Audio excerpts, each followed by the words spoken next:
I want to discuss an incredibly dishonest talking point that has been floating around right-wing spaces recently, that is wild how dishonest it is. So what's going on here, you may have heard this and we'll get to some examples of it in a second, is a bunch of right-wingers are losing their mind over something that they're saying Zelensky said, President Zelensky, that he didn't.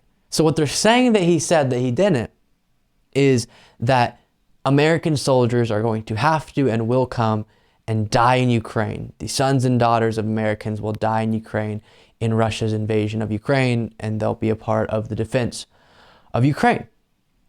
Zelensky didn't say that. So why do they keep repeating it? So stunning. I'll break down more specifically how this became a talking point. But quickly, just to say up front, I genuinely do not understand whenever I watch some of these shows, these right-wing shows, and they do political commentary, I do political commentary, and it's hard for me to get my head around how little they must care about accuracy, about the facts, and it's all about pushing a political narrative. Because here, in 2 seconds, if this story came across as I'm preparing for the show, and I was stunned by it, Zelensky said that, it would take me 2 seconds to realize what had happened, what was incredibly dishonest about the portrayal of this story, but they don't care. They just run with it. It's really stunning. So what actually happened is Zelensky got asked about those in the United States who don't want to continue supporting Ukraine. And he made the point that if Russia prevails here, they could invade one of the NATO states. They could invade a country that is within NATO, which would cause the United States to have to go to war. That's the purpose of NATO. And so then American soldiers in a fight between a NATO state and Russia would be involved. And so he's saying right now, continue to assist in Ukraine's defense of themselves so it doesn't get to that. Ukrainian soldiers are dying so it doesn't get to that. And they turn it in to this. Take a look. Yep. Take a listen to Zelensky warning you of what will happen if you stop funding his lifestyle.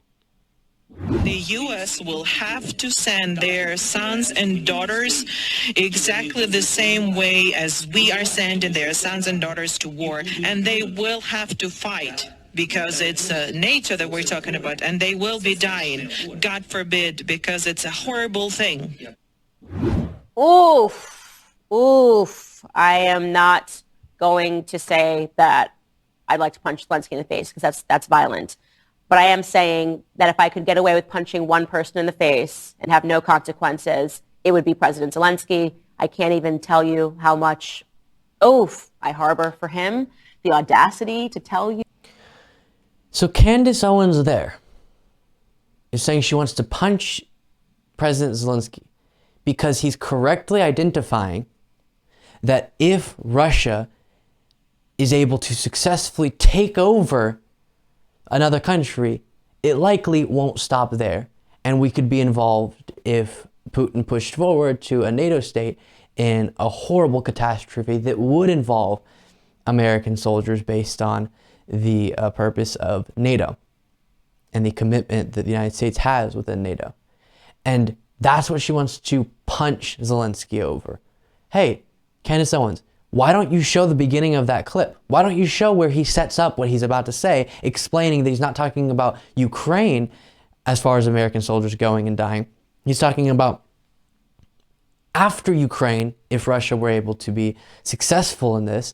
And again, I say, Ukraine standing strong here prevents that from being as likely as it would be otherwise. Truly vile.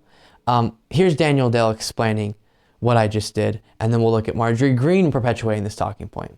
Zelensky did not actually make that claim. This 19-second video takes him way out of context. The full clip shows that he wasn't talking about Americans fighting in Ukraine at all. Here is what really happened. Zelensky was asked about what he'd say to Americans who think the US is providing too much support for Ukraine.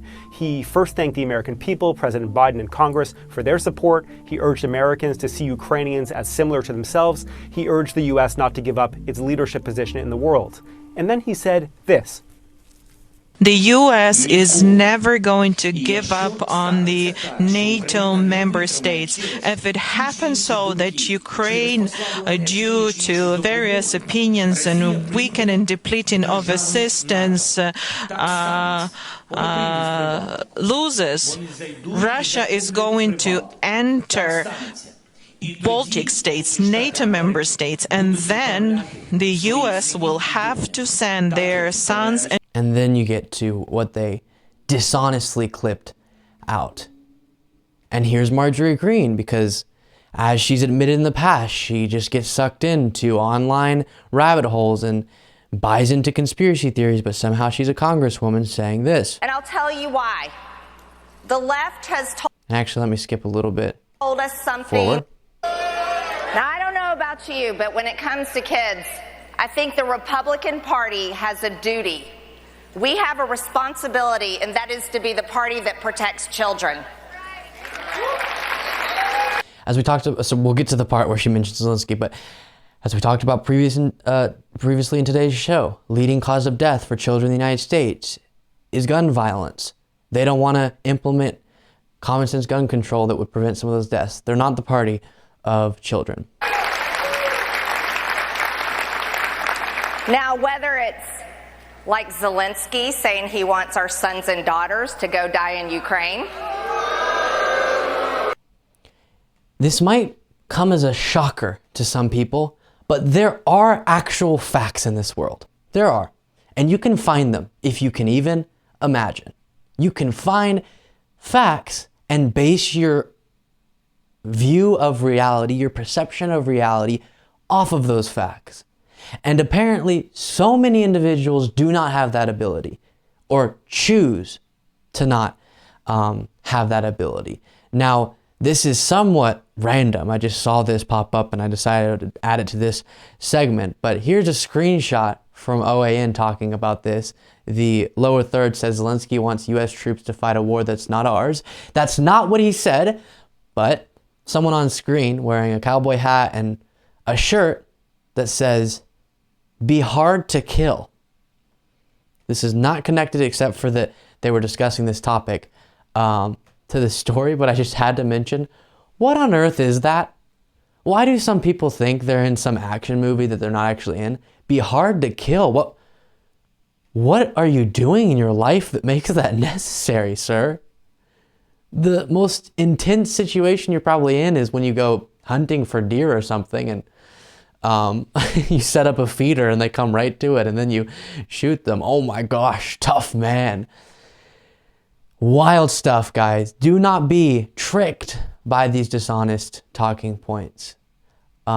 If you want to reach out to the show, you have something to say, you have a story you'd like us to cover, or something angry that you don't like about me, my physical appearance, as some people are very upset with, or something positive, or a question, whatever it might be, reach out at lukebeasley.com/contact. Thank you so much for watching. If you want to be a part of what makes this show possible, plus get access to the full video version of the show hours before all the clips are uploaded to YouTube, plus get the full bonus show every single Saturday, you can do so by going to patreon.com/lukebeasley. That's patreon.com/lukebeasley. Link in the description.